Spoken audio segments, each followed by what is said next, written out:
Number 4. Honestly, number 4 might be the most hyped story of the week. So, during Comic-Con's digital event, we got teased the return of one of the most beloved gaming outlets in history. G4TV. That's right. The old video game centered TV network teased a 2021 comeback with a cinematic teaser with the tagline, "We never stopped playing." The long dormant Twitter accounts for G4 as well as Attack of the Show and XPlay all have the same taglines on their profiles as well, meaning the two shows might be seeing a comeback with the revitalized network. All right, guys. GG. That's it. We're closing down the. We did it. We did it. We did it. We brought it back. We brought it back, everybody. Give yourself a round of applause. We did it. We've been asking for it for years, since it shut down 6 years ago. Attack of the Show. We brought it back. G4TV was my go-to channel growing up. That was my favorite thing. Because how long was it out? Like, good 5 years, I want to say? It was more than that. It was like 10, 11. Really? I just looked into it the other day. It was like early 2000s it came out, and it didn't officially close down until 2014. Oh, okay. It didn't officially close out. Okay. Because it shows the original start of it was 2002. So, yeah. A very solid 12 years possibly. Yeah, it's weird because on here it shows original release was 2002, 2005. Maybe it shut down for like a little bit and then came back. Maybe. I don't know. I don't have a whole lot of information, but it shows... yeah, G4TV. Okay, I don't know, but again, I just remember watching this when I was really little, and I was always so excited. Like this to me was like having, you know, Comic-Con, E3 all year round. There was always little things you always got to figure out, which is always so much fun, so exciting. And I really do think G4TV is like a little reason why we do this show, is because we love that so much, and that was gone, and we're like, yeah, let's have a new, exactly, that's what this is supposed to be, like just a news outlet for people for gaming. And G4TV is something that really, it blew me away when I was little. I was like, people really care about video games as much as I do. Like I guess that was the big thing for me. And it was like the stepping stone of making gaming like a normal thing in pop culture. Yeah. Right. And growing up watching it, you know, you didn't really appreciate how much there was to that network. You know, they talked about games that when I was little I probably would have never heard of or ever seen before. But now with, you know, there being so many releases in gaming all year round, like that network, like if there's rumors it might be an online network, not a TV network again, but you know, however they revitalize G4, there's going to be so much content for them to work with and cover that it'll definitely, you know, pull the audience, both old and new, to it. Yeah, I 100% agree. And you know, hey G4, wanna bring us on? We got a few years of experience. That's all I'm saying. But I'm really excited for this. It's gonna be fantastic.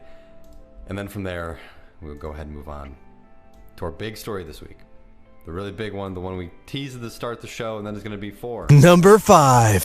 Number 5. Number 5. Microsoft and Xbox finally gave their fans a glimpse of the future with their Xbox Game Showcase, showcasing over 20 games that will all be playable on the Xbox Series X as well as PC. I think that's the first, before we even jump into games, that's one thing to take note of, because you know, Brandon was among one of the people that didn't know that all of these games that we're going to talk about are playable on PC, which was a big thing that Xbox kind of pivoted to towards the end of the Xbox One's life cycle here, is that they want their exclusives to be playable on both platforms. Which I think is really exciting. I think this will be a great way for them to make more money. I know it might sound a little goofy to say that, but yes, myself, I might not go spend $400-500 now to go buy an Xbox. However, there is a real chance. There is a very real chance that I might have a Game Pass subscription, or whatever the proper term for it. Mm-hmm. You know, $15 a month. That's for Ultimate. Years. Yeah. So I really might do that, because there's gonna be some great games on here. I mean, there were some very good games that were shown on here. You know, of course, Halo. I mean, coming into this, Halo was what we were waiting for. This is what everyone wanted to see. This is what we wanted to get a little more about, a little more understanding what's going on.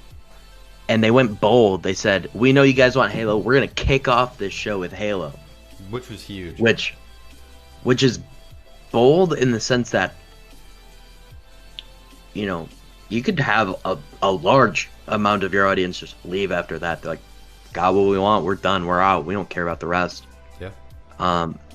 But we did get our first look at Halo Infinite campaign gameplay. It was around 9 minutes of gameplay in total. The big change for this game is that this game is going to be open world, and you are going to be able. It does seem to kind of have a little bit of a free flow to the smaller campaign missions that aren't directly tied to the storyline. So a big kind of change in philosophy with the Halo campaign. But they did say the size of this campaign is going to be significantly bigger than the last couple Halo games combined. So there's going to be a lot of content in this story. So how do you feel about that, first and foremost? That was something that did kind of, I don't know, like, made me a little sad, I guess. I have been a little more for, like, the idea of Halo being, you know, a structured chapter story-based game. And I know open world is kind of the big thing at this point, of course, with games like Assassin's Creed, it being more open world, Skyrim, Elder Scrolls, just like as a general whole there, you know, Red Dead. You know, there is a story to them, but there is, you know, a lot of freedom, which might be good. It really might be. It might be that refresher that we need for Halo to kind of get the story campaign feeling a little more alive again. And for what they showed, it looked beautiful. It really did. And I like that they really focused on the, like, having some Covenant, the brutes in there. They really showed off a lot of, like, the fan favorite enemies that you'll go up against. But it being open world does just kind of worry me. I'm a little scared that the story isn't going to be as compelling. It's going to be a little bit more about, hey, there's so much to do, which is cool. It is nice to have that. I don't know. I'm excited. I will be getting it on PC. You know, of course, day that comes out on PC, I will be getting it. And I'm really excited to kind of see a little bit more of the multiplayer aspect to it. That's what I would really like to kind of see, what they're doing, what they're changing. It does look like it's going back to OG Halo. You know, I didn't see... I might be drawing a blank on maybe some parts, but for everything I watched, I don't remember seeing any sort of, like, abilities and stuff. I mean, unless I'm wrong. Like, is there anything I'm just missing? I mean, Master Chief had a grappling hook. Oh, okay. Yeah, the grappling, that's fair. I was thinking... And there were... Like, go ahead. Well, and there were, like, utilities that he used, like that big wall... Yeah. That he was able to shoot through and not get shot at through, things like that. Okay, sorry. I should rephrase, instead of, like, equipment type things, it being actual, like, you know, jump hacks or dashes and stuff. It was a little bit more of, like, Halo 3 equipment with the bubble shield, a little more adaptive bubble shield you can shoot through. The grappling hook is, in a sense, a little bit more of, like, a movement ability. So, you know, after watching Halo 5 Guardians and playing Halo 4, when they were coming out, when the trailers came out, I didn't get excited. I was kind of, okay, whatever. I was still, it's like, it's Halo, it'll still be fun. This one did get me kind of excited at moments. I guess, I don't know. I am a little more worried than I thought I would be after it. I think that's fair. I'm totally fine. I'm always on board with game series evolving and, yeah, you know, wanting to, you know, give people better experience. So for me, the open world part doesn't matter to me all that much. I do agree, though, with open world games, it can lead to, you know, people not feeling as immersed in the story as you would if you just had a linear a storyline. So that could change things a little bit for some people. But I do like that they are, you know, giving a new perspective on the campaign for the game. One thing that I saw a lot of people were giving, Microsoft and 343 flack for was the lack of just graphic fidelity in the game. Like there was a lot of people posting screenshots from the gameplay demo and showing how underwhelming it looked, and how this demo was apparently played on a PC that was built to simulate the quality of an Xbox Series X, and people are surprised at the lack of realism in the human character that you see in the game and things like that, and the lack of quality in the graphics. I guess the lack of detail in the graphic quality. And somebody even went as far as to post a picture of Joel from The Last of Us 2 side by side with the human, I don't remember if we got his name or not, from the Halo trailer, and how you have I don't know, it was whatever the 12 teraflops that you're gonna have on the Series X versus the 1.8 you have right now on a PS4 Pro, and how much of a difference there is in the details that they put into the characters. That is kind of one thing I did notice, like when we were watching it. I was like, his either his perfect complexion kind of thing or something, but it did seem very flat, like in his face. There wasn't a whole lot to him. Mm-hmm. Yeah, the graphic quality, they definitely didn't try to shoot for realism, which is very, very un-Halo like. Halo 4 looked better than probably half the games on the current gen consoles. Halo 4 looked incredible. Yeah. Halo 5 even looked really good. Halo 5 didn't have wasn't head and shoulders above the rest of the industry like I felt like Halo 4 was when it came out, but it was still very, very quality, game.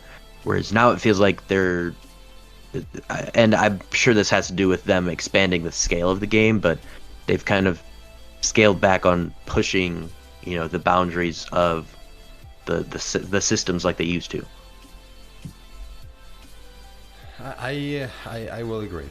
I will also say though, I don't ever felt like I watched or played a Halo game trying to be like, oh my goodness, these graphics are crazy. I always kind of put that aside because I knew it was a little more, because it's Halo, it is unrealistic in senses. But looking back at Halo 3 stuff, I mean, some of the characters, I mean, because there's comparisons with this Halo Infinite character and then Sergeant Johnson, and it's like Halo 3 Sergeant Johnson and this dude don't look that much different from each other, to be honest. And there's also a photo of 2013 Far Cry, no, sorry, it was I think Crisis next to this character, and the Crisis one looked better. So then it's kind of, I mean, we'll see if there's some sort of overhaul, cleanup at the end. And there were some people, there was defenders of the franchise, who cares if it doesn't look amazing? It's still Halo, and it's still gonna be really fun. And there's other people that are look, dude, this is Microsoft's baby. This is their staple IP. This is the franchise that has built their brand for the past 20 years. And, and you would think they would give that studio everything it needs to make that game as incredible as possible. So I lean a little bit more towards it's Halo. You should make this, this should be the best looking game to come out on these platforms at launch. And I don't think it's gonna be. And that's not to diminish what the game's gonna be in terms of the fun gameplay and things like that, but I don't think it's wrong to hold, the studio responsible for Halo accountable for not making this game look great. And this is one of the reasons that, to start the show, I said underwhelming, because watching the demo, watching the show, there was no moment where I was like, oh man, they're doing this in Halo. But there was no moment I was like, oh my god, like I jumped out of my chair and was like, this is gonna be amazing. And like none of us were talking about Halo in chat this week. Like I was expecting this to be like, oh my goodness, the only thing we're talking about until the show's here, and we cannot wait to talk about it. I'll be honest, my most exciting thing to talk about the showcase is probably the next game we'll kind of dive into a little bit, is that we got some sort of Fable news. And I've never even played Fable before. I've watched a lot of Fable. I've heard you guys talk about Fable, how amazing it is. I'm super excited to play Fable, and I'm more excited about that than I was the Halo showcase. Again, nothing looks bad with it. It's just nothing blows me away. And we have a lot of things to unpack with Fable that they wrapped up the show with, but we're gonna kind of go through the meat of the show in between.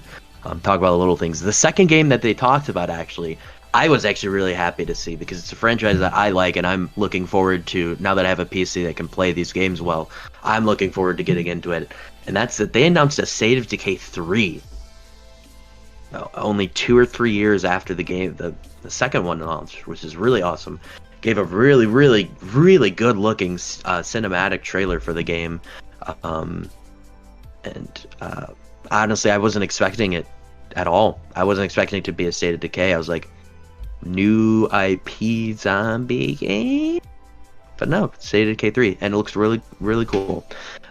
We didn't get very many details. We just got a CGI trailer, but that is exciting to see that they already have the next game in the works for next gen. Then you had and this announcement actually made me worried that there wasn't going to be a Fable announcement until I realized the studio that was making the game, and that's that they revealed there's going to be a new Forza game that's just called Forza Motorsport right now. Again, pretty vague on the details of it. These two games probably we won't see for at least, I would say probably 2 years, since we have really no details or look of the game. Forza, I would actually say I wouldn't be surprised if we see it in the next year. But I think State of Decay is going to be one we won't see for a little bit. After that, we had Everwild, which is a game from Rare. And there's actually a little bit of, I guess you can say, controversy with this game, because they showed off another cinematic trailer for the game. I believe they talked about this game around the Game Awards, if I remember right. But they showed off a new cinematic trailer, but they didn't really explain much about the actual game and what it's going to be like. And there's apparently news stories that came out and rumors coming out that Rare doesn't even know what this game's going to be yet, and that we're not going to see it for a while, because they haven't even figured out what this game's actually going to be in terms of the gameplay, which our people do not know how. A little concerning. But the game itself, the art style is really, really nice. Visually, it looks great. So it's something I'll keep an eye on personally. I think it looks really cool. But then again, I thought Sea of Thieves would be cool, and I played it, and I didn't really like it because there's nothing to do in Sea of Thieves. So we'll have to see. Any of those three that you were you gave a little the eye emoji to. You were interesting. No, I'm still waiting for us to get to a certain game. There honestly, it shocked me more than anything. There is a game in here that even when the stuff was going on, I was working and had the video on to my side, and I saw it pop up on my screen. And I grabbed my phone, guys, and I was like, I can't believe it's happening. So far, nothing really yet that kind of got me excited. I mean, Forza games are cool. I'm not in a race. In the racing games I liked was Gran Turismo. Gran Turismo. Yeah, thank you, Turismo. Those games are beautiful. Forza games look really great. State of Decay is something I've never really watched. I'll be honest. I don't really know a whole lot about it. It's one of those games I would need to watch some videos on, understand what the State of Decay has been, and then maybe I would get State of Decay 3 if you were getting it. Hey, if we go and jump on Game Pass, we can play 2 right now. It's pretty fun. It's up to 4-player co-op. Think, it's up to 4-player co-op, big open world. It's you have all these different missions to do. There's all these different zombie types you'll find out in the open world, and it's part open world RPG, part like managing a settlement. Okay. They kind of like blend those two together. So it's fun. I really like the first one. I haven't gotten a chance to play the second one because I kind of wanted to play it co-op, but I think it's fun. I think it's worth a play. So next few games we have Tell Me Why from Don't Nod, the people that made Life is Strange. It's going to be a new 3-chapter, interactive story type game like the Telltale games that we've seen in the past, and Life is Strange and things like that. Next, they announced a Xbox Series X enhanced version of Ori and the Will of the Wisps, which is apparently one of the best games to come out so far this year. I haven't, gotten a chance to play it myself, but it has been one of the. I mean, the original was one of, one of the most highly touted indie games to come out. Period. So, not surprising to see there's a lot of anticipation for an enhanced version for the new system. And then next, we get a trio of announcements from Obsidian, who, if you guys remembered, they were the ones that made Fallout New Vegas, right? I'm not going crazy. That was Obsidian? I will double check. I got it. Yeah, Obsidian. Yep. So, Obsidian was acquired by Microsoft. They're part of the Microsoft Studios now. Or Xbox Studios, whatever they're calling it, one of the two. And they had a trio of announcements during the game showcase. The first being that they announced for one of the first of 2 Outer Worlds expansions, story expansions, called the Paralong Gorgon. It's coming out September 9th. I'll just read this little blurb from IGN. It says, this noir-flavored adventure takes players to the Gorgon asteroid location and provides new quests, weapons, armor, perks, and flaws. Xbox Game Pass subscribers can get the Outer Worlds expansion or the full expansion pass, which contains at least one more adventure for a 10% discount. So there are 2 other announcements. This one was probably this game actually was in early access, like closed beta for a little bit. Now it's coming to, it was alpha testing, and now it's going into early access on Tuesday, the 28th. It's called Grounded. So it's a co-op survival game. Think Honey, I Shrunk the Kids. Yep. In a survival game. So you play a group of kids that get shrunk down to mini size, and they have to survive and try to find their way to get back to normal size. And so there's base building elements in it, there's crafting, gathering, all that mixed into it, and there's a lot of combat that they showed of you having to fight like ants and like other bugs and things like that throughout this adventure. And it actually looks really cool. It really does. I gotta say, that was probably like the most interesting announcement to me, because it was just something I would have never thought would work as well as it is.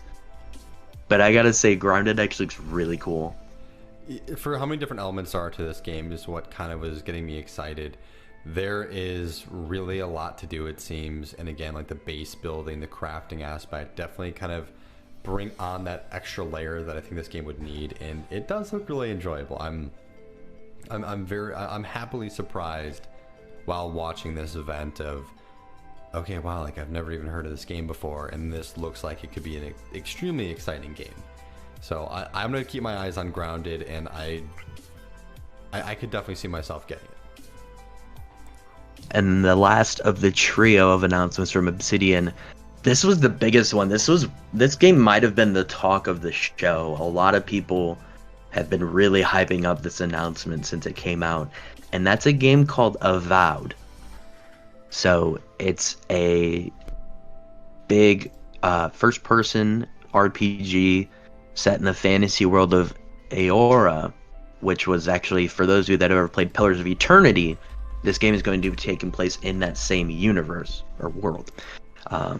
And a lot of people are already saying it's going to be the next, Elder Scrolls-esque epic RPG game. And a lot of, some people were like, watch out, Elder Scrolls 6. I'm like, okay, let's not go that far. We just saw, a cinematic trailer. But it does look really cool. Games like this always kind of, I don't know, they don't do a whole lot for me because the combat kind of gets stale for me. But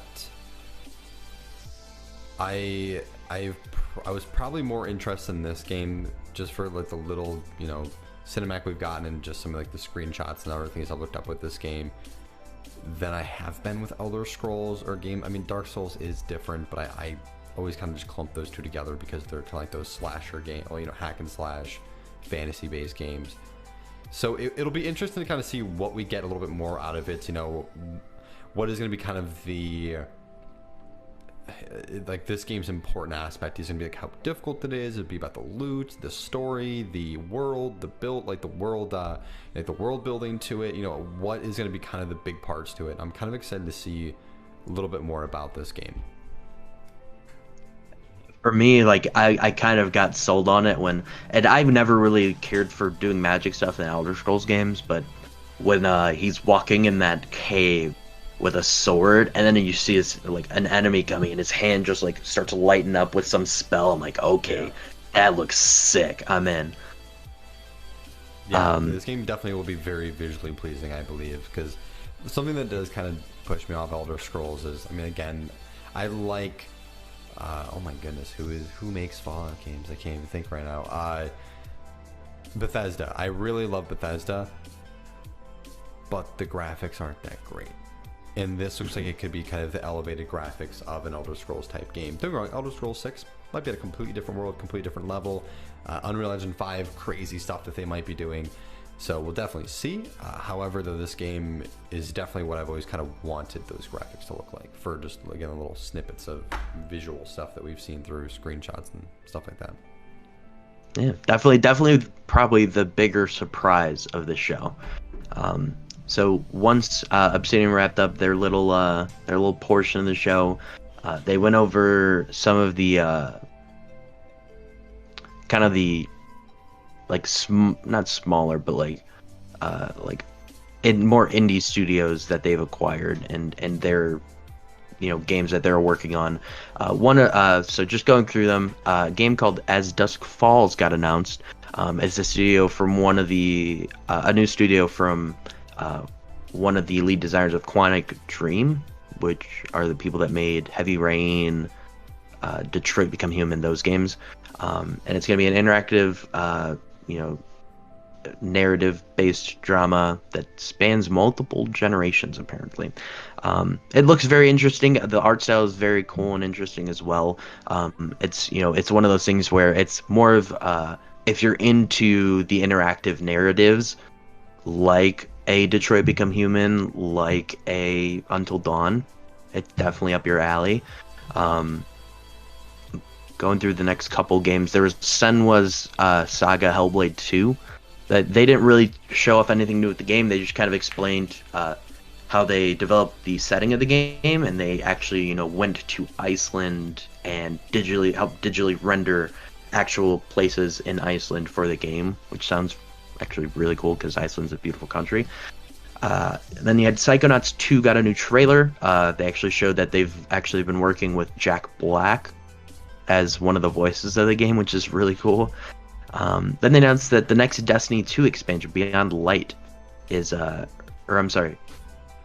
Destiny 2 is going to come to Game Pass in September. And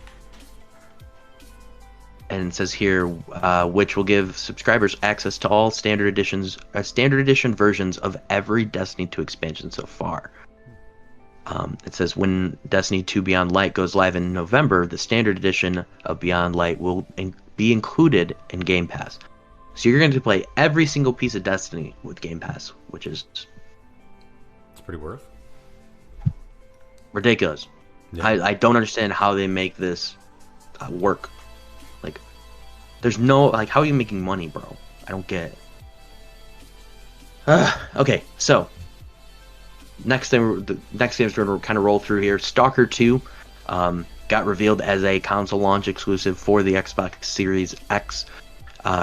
Warhammer 40k Darktide, which is made by the people who did Vermintide, but it's going to be more of a shooter-based game, a la Left 4 Dead. So it's going to be a 4-player co-op horde adventure game.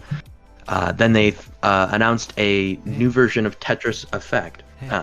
I am so excited for Warhammer 40k Dark Tide. Honestly, like I've been wanting more of like the shooter aspect of Warhammer, and I just want to say this will definitely be a game I'll be keeping a close eye on. That I just love the Warhammer 40k franchise, and I want to see them have just a great game that can kind of blow up a little more. I think Vermintide did pretty well for the most part, but I would love to see Dark Tide kind of just take over at that point. That'd be fantastic. But sorry, continue. I'm just so excited. No, you're good, man. I love like those 4-player co-op, just like the horde shooters, like the Left 4 Deads and things like that. Like I was just telling you about when stream was down about World War Z. Like I really like those style of games. I just love seeing racking up the kill counts and like trying to get top leaderboards for the mission. It's fun. It's like, because the games aren't super difficult, but it has its own like little competitive part of it to where you want to be at the top of all the stats.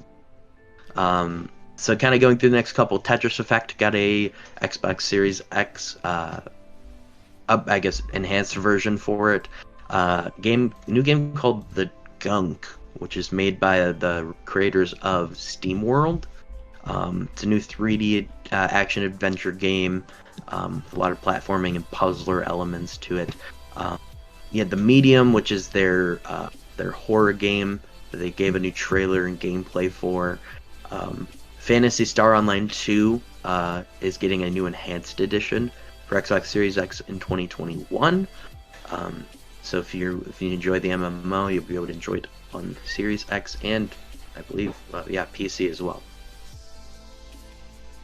Crossfire, which is a game that actually piques my interest.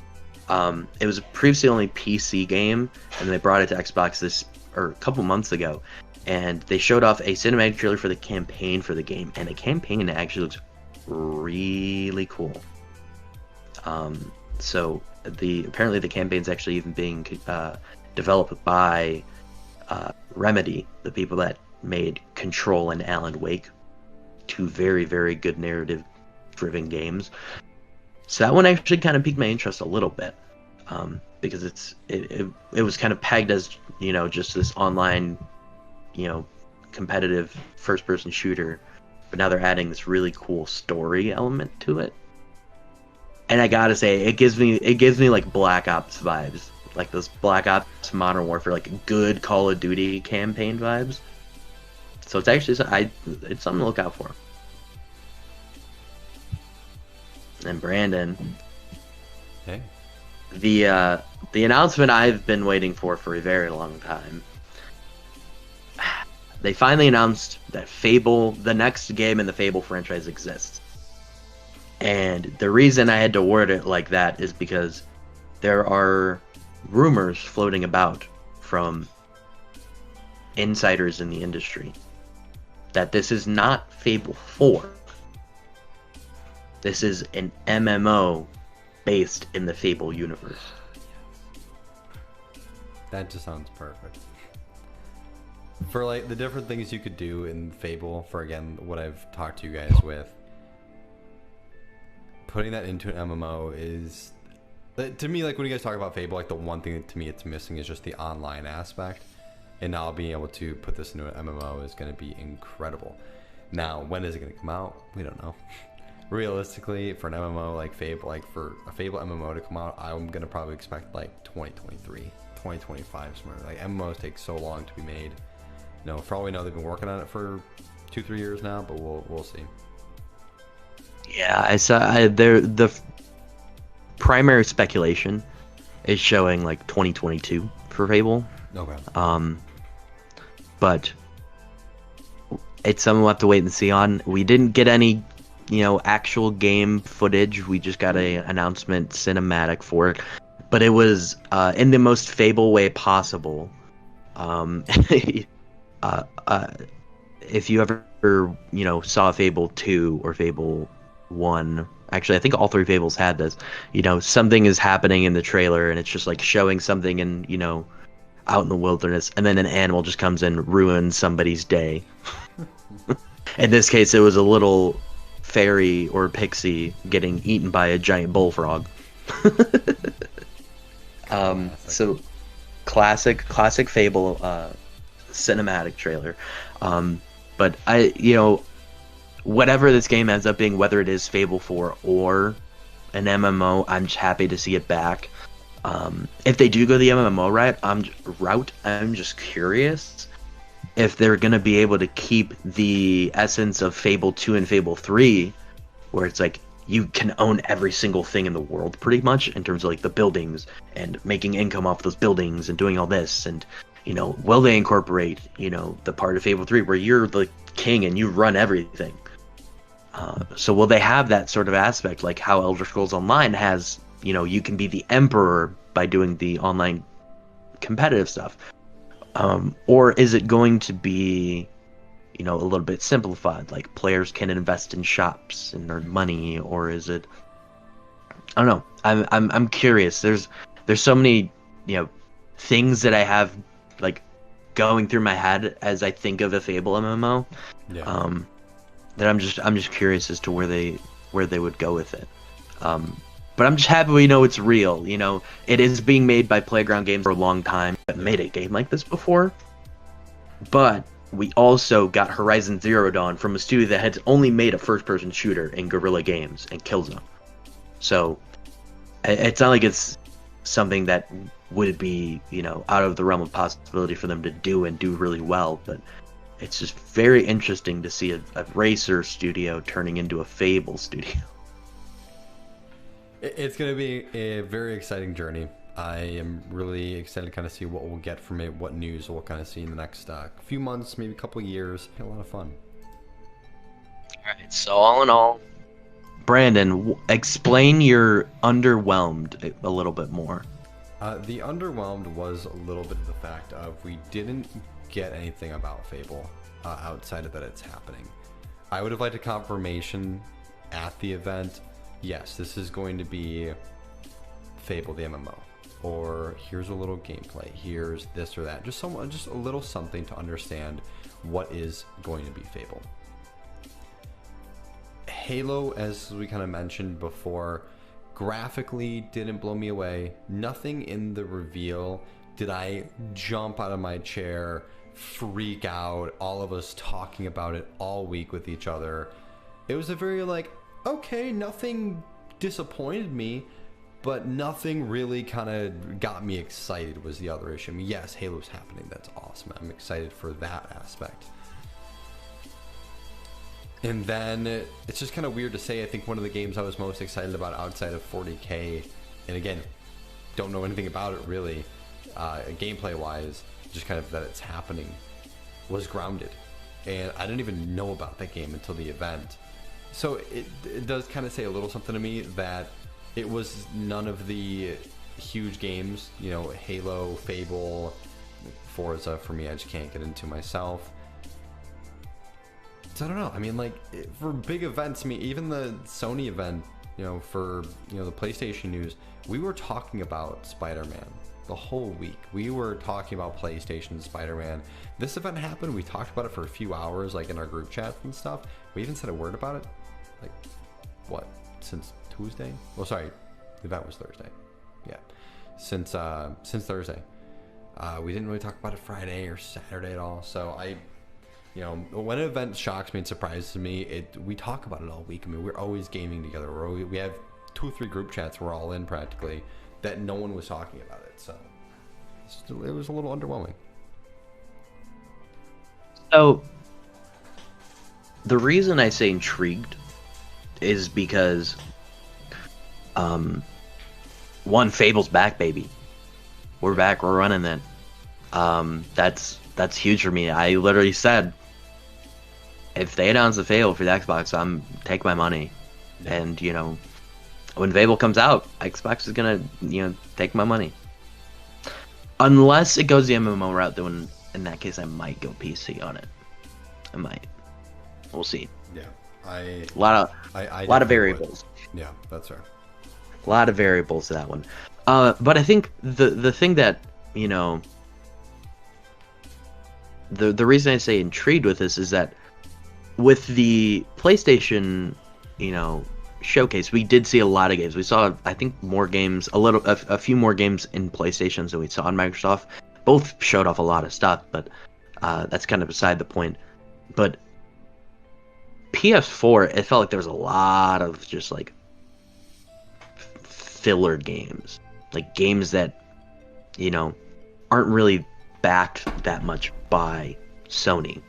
You know, there's a couple narrative experiences from like studios I'd never heard of before. There's a game about a stray cat that was in there, which is funny, but like, Yeah. you know, what is that? So whereas Xbox, it was Halo. State of Decay is a really good franchise. Forza is a good franchise.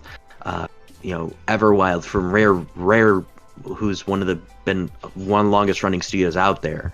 You know, you got something from Don't Nod. The people did Life is Strange. That's, you know, it's up for so many awards. Ori and the Will o' the Wisp, up for so many awards. You got an update on Outer Worlds. You got Grounded, which is a great surprise announcement. Avowed, which is an awesome surprise announcement. As Dusk Falls was probably their most, you know, indie feeling title, and even that had a lot of cool, you know, ideas surrounding it. And, you know, Hellblade, Psychonauts, you know, the announcement of Destiny being on Game Pass is huge. Stalker 2 is, you know, the original Stalker is one of those huge cult PC classics that everybody's been dying to get a sequel for.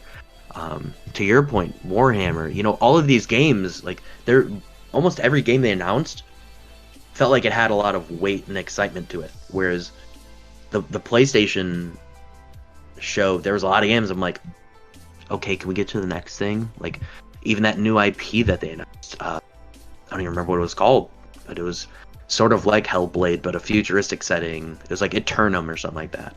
Or Eternal, I think. Returnal, maybe?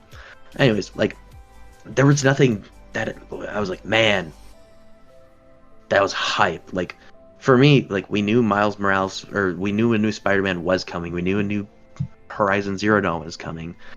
And yeah, we knew Halo was coming, but there was a lot of things suggesting that Fable was coming, but, you know, it just felt like there was a lot more games that had more substance to them and a lot more excitement to them than the PlayStation one. So that's why I say intrigued, because most of the games on there, I was kind of, you know, I was pretty tuned in to pretty much every trailer that they showed. Which I can definitely appreciate that. And I think when it comes down to my underwhelming, it's because I am really basing that off of the games I was expected to hear about or the games I knew about. If we take that out of the conclusion and you would ask me what did I think of the games that were not Halo or getting, of course, any Fable news, I think it was great then. It really was. And like I said, Grounded really surprised me. I am intrigued. State of Decay, don't really know a whole lot about, but again, I mean, if I had people to play with, I would be interested in that. There are definitely more games in this reveal that I would be, okay purchasing, or at least we'll do a little more research on before I decide yes or no, than I will from the Sony one. Sony's Spider-Man is really the game I'm definitely going to want to play at some point, so... Gran Turismo 7. Yeah, Gran Turismo. I do like the Gran Turismo franchise, so that is fair. So as a whole, yes, this was a very good showcase. I was just a little underwhelmed when it really came to Halo and not getting any real Fable news. So yeah. Yeah. And they did say there's going to be more, including multiplayer talks with Halo coming in the next couple months. Good. But I do agree. I feel like we should have gotten more of Halo for a game that's going to be out in 3 to 4 months. Yeah. I think there should have been more there. It is what it is, man. What it is. All right, so that is everything we have, you guys, for top 5 gaming news stories of the week.